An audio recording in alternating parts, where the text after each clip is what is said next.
lapok. See?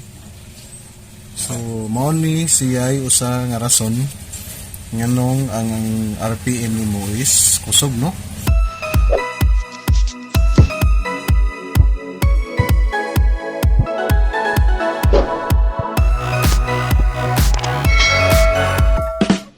Hello guys, maayong buntag, maayong udtog, maayong gabi, no? Sa mga makita ni nga to ang video sa Burns Fire TV, share lang nako gamay nga problema sa ako ang unit, basin og maka-experience mo ni mga kapaps, no?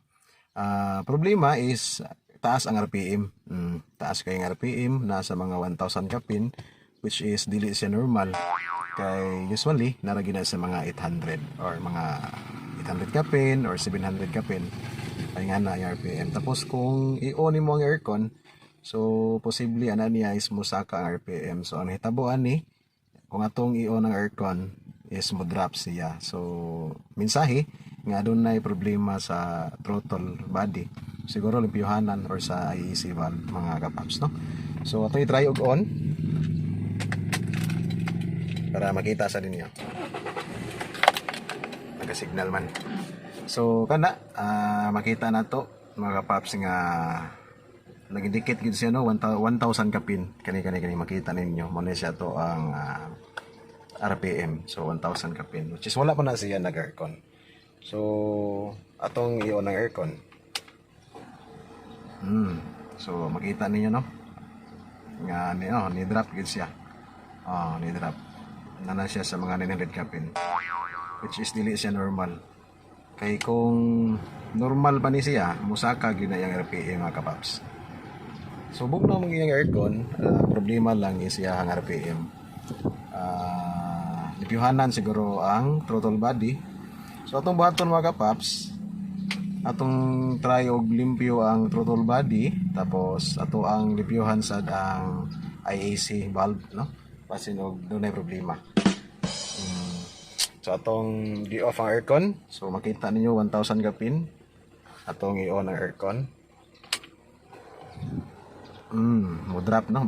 So i-off na ang aircon ha. Musaka yang RPM. Tapos kung atong i-on, mo drop, which is dili siya normal. Mo drop. So mga kapaps, DIY lang ta. Ang atong buhaton ani is atong limpyuhan ang throttle body. Kunyugi ko, DIY lang ta sa atong channel mga kapaps. So ang una ba ito mga kapaps is atong i-open ang hood. Aron makita na to nga sa ang throttle body.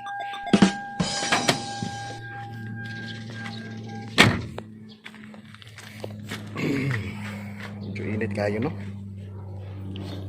Wala mo ang area diri sa Toledo. Shout out Baliling, mo mo ang kuan katabang. Ug yan, tuyihan kayo. Say may kasultin mo ling. Shout out mo. Ay, si Wawi. Di ka mo shout out ni Rilabo. Sure. Atal sa pikas lang yan? Atal sa pikas ha? Sige. Okay. Nag-iika pa si Isyo. Hindi sila ito payak. Ang ngayon. So, mo ni ang engine mga kapaps. So, mo ni ang air cleaner. Tapos, mo ni ang throttle. So, kani ato ang tangtangon. Ato ani siyang limpyuhan. So, quick ta. Aron nga nasad tayo di agamay. Kuan lang, DIY lang ta. So, mga kapaps, ang una itong tangtangon, kining air cleaner niya, no? Ato niya ang tangtangon yung air filter. So, dali na siya tangtangon. Nani siya clip diri. Una, kani siya. Muna ang first nga clip. Ikaduha, kani. Tapos, kani tangtangon ta niya ang sensor ng kapaps. So, dali na. Full boot na ni siya. Tapos, ang clip, tangtangon. Ang isa, tangtangon. Tapos, tangtangon ta ni atong lagan ang screw. Tapos, kanibon siya.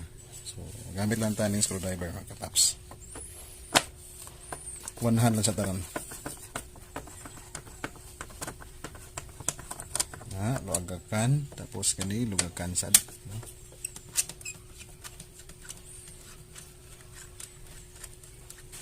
Kapaps kani siya EFI ni siya nga kuan throttle body.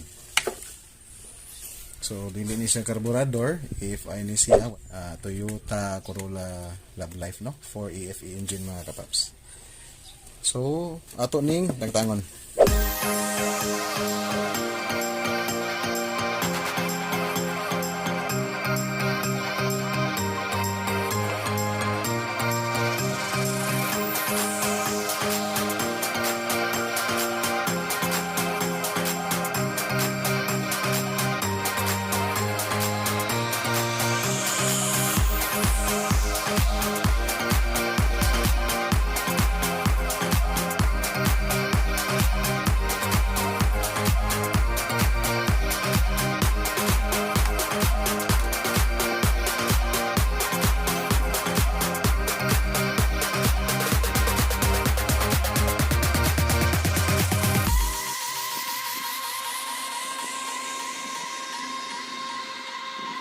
So kapaps, mo ni ato ang throttle body, no? So baklas na nato ang air cleaner.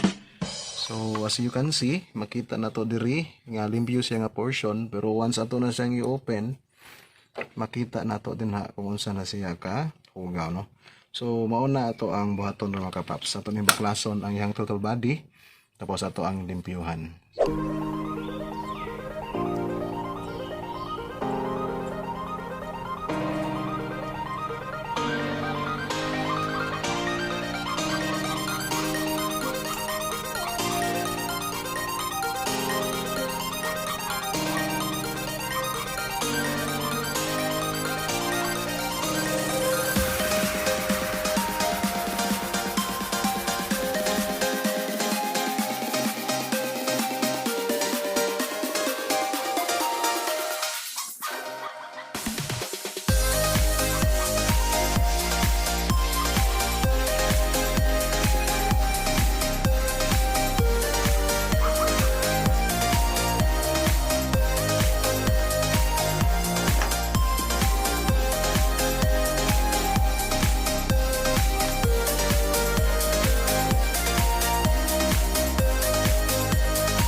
Mga kapaps, so ato na natangtang ang throttle body. Mano yung gingon ganiha nga limpyo siya diri nga portion, pero diri nga side is nakita nato nga hugaw na kay siya. Kalag na kayo tanawa na. Kung sa siya kahugaw. Tapos diri sad nga portion. See? Diri na siya matangtang mura na siya og kanang lapok. See?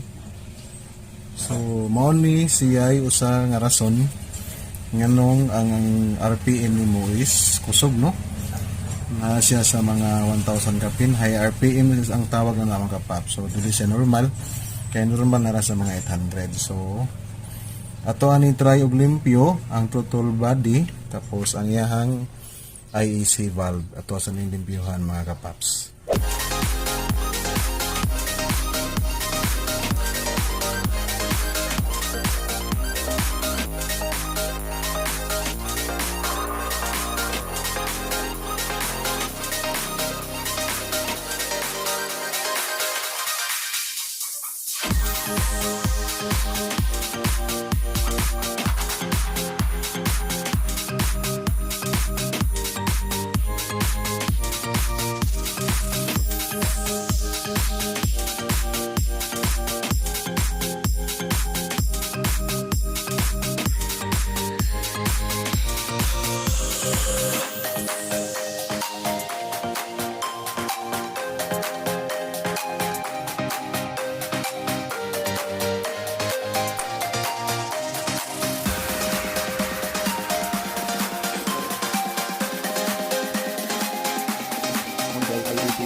Ay, yung ibang album air control. Ito yung ibang marapat na atin. Pag-isip ang pag-isip.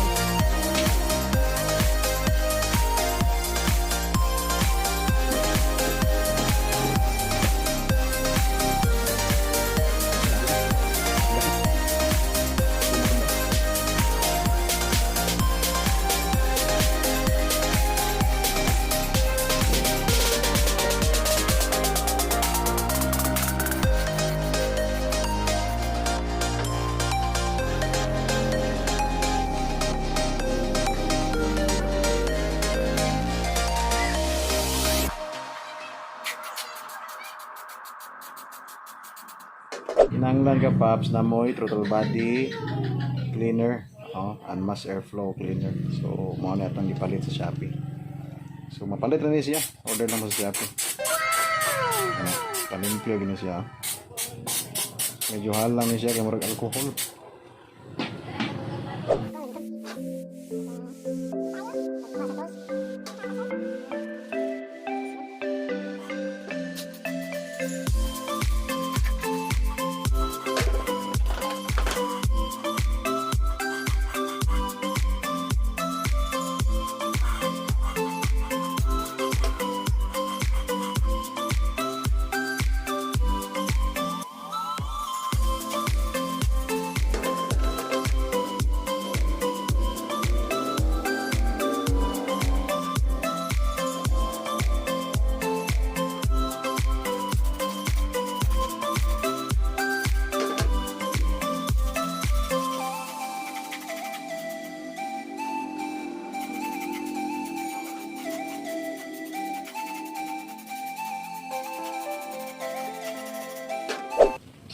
Kaning IEC valve mga kapaps, butangan tani gamay og WD-40 para mas makatoy pa siya tanong.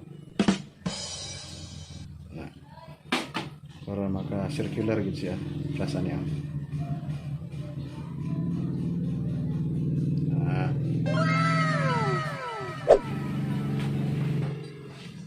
Ayaw mo kalimot og balik sa gasket mga kapaps kay aron dili masudlan tubig atong IEC valve. Keso mo basa. So mo na siya gamit para di siya matayan.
So mga kapaps, nahuman na gid ta og throttle body cleaning og karon ato ang suwayan pag-on og ato ang obserbaran kung na okay ba gyud ang RPM sa ato ang unit, no. So atong gibuhat is throttle body cleaning ta. So atong i-check mga kapaps kung okay na ba. Atong i-on. So kana zero pa na siya. Start. So nasa mga 900, down to mga 800. Okay. So meaning to say mga kapaps, no, effective kayo ato ang pag throttle body cleaning. So nakita ninyo nga ang RPM nag-play lang sa na miyagi. Atong sirado para di madungog kay saba man. So kana mga kapaps, nag-play lang siya sa mga 700 to 800 RPM. So meaning to say mga kapaps, nga effective ang ato ang gibuhat nga throttle body cleaning. So ato i-try og aircon kay kana siya naka-off pa man na yang aircon, no? So atong pasigaan kay medyo ngit-ngit. So kana mga kapaps, naka-off ang aircon. So atong i-try og on. Okay, check na to ang RPM. Okay. So success atong gibuhat mga kapaps. Nag-on ang aircon, tapos ang iyang RPM ni play to mga 900. So katong wala pa nato mga throttle body cleaning, so nakita ginato nga nasa mga 1000 kapino ang iyang RPM. Tapos karon na nasa mga 900, aircon na siya, so wala siya ma-drop na. So meaning to say mga kapaps is okay na okay ito ang gibuhat nga throttle body cleaning. So atong i-off og aircon balik. Atong obserbaran kung mo down ba yung RPM. Okay, good. So normal kayo ang andar sa atong sakyanan mga kapaps. So okay, successful na to ang DIY karon mga kapaps, no? Og nanasad tay nakatunan gamay sa ato ang unit nga ana gani ang mga RPM mo dagan og mga 1000 kapin. Usahay wata kabalo ni drop na pod siya, usahay ni saka pagayo. Nahitabo mo ko ni mga kapaps kay ni drop ang RPM usahay og mga ingani mga 500, no? Usahay misaka pagayo nabot mga 1000 kapin. So atong gi-check og unang kuan throttle body, medyo hugaw gid siya. So mo tong gibuhat na to, nag throttle body cleaning ta. So karon, yehey, okay na tong unit mga paps, no. So on the aircon. Okay. Okay. Yes, nisaka siya sa mga 900. Kani mga kapaps, kani Toyota Corolla Love Life, tapos the line ni siya BBL test. Kusog kay aircon, low ra gani na siya. Kung ako na siyang i-1, no? Grabe ka, kusog na kay ang aircon na ni, bugnaw na kay ni siya. So gabiyahe mi ni og car Cebu City, no? Ta mag-aircon mi. Bisan pa magtangas kusgan kayo. Tapos tipid ra din sa gasolina. Kuan, adto ko Cebu City. Magtubir ra kog mga 500 siguro. Yato car kana mag-practice mi sa marching band. Tubir ra kog mga 400. Kusog na kay aircon. So, hi ko sa ko ang labi-dabi. So mga kapaps, atong i-off aircon, successful atong gibuhat. So daghan kayong salamat sa mga naka-view ni ako ang channel, no. I hope nga namoy nakatunan bisag gamay lang mga kapaps. DIY lang gud ta kay mahal man kayong bayad tag mekaniko. Tapos usa ta ni gibuhat ni nga DIY is nag-research pa ta, no. Nagtanaw tag mga YouTube, nag-search ta sa Google. Google ana kay aron nga di ta mapalpak kay masayop ta sa saon na lang mga kapaps, no. Dili na lang daghang salamat sa pag-view ni akong vlog og ay sa mo kalimot pag-subscribe mga kapaps. Daghang salamat, bye bye ug susunod na po na ako nga vlog mga kapaps.